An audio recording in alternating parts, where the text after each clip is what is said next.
borok ang unggo nono manui kakchang mano ningha mari nini khairogma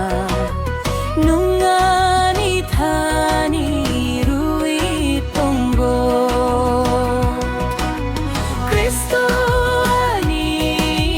langani bagui busuk kaham busuk kotor dukhu tong thok man tong tru obo bini yakbai se tolui tuyo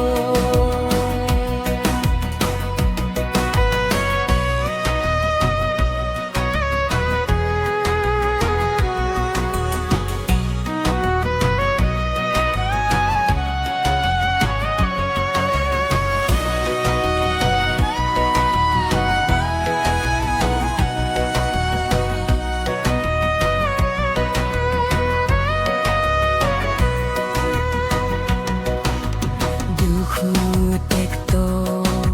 srai mung nang zagaro chungui phai tui kobol phai bo ang ya chaknai ang lewanaya ani jisu se logi tonggo Kristo ani lamani bagui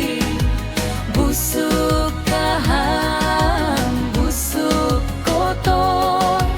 dukhu tong thok man tong pruobo bini yakbai se tolui tuyo osang charni zolma zol saro sungcharalem sima nugma kaitor krui khe mongsa o chugya kaitor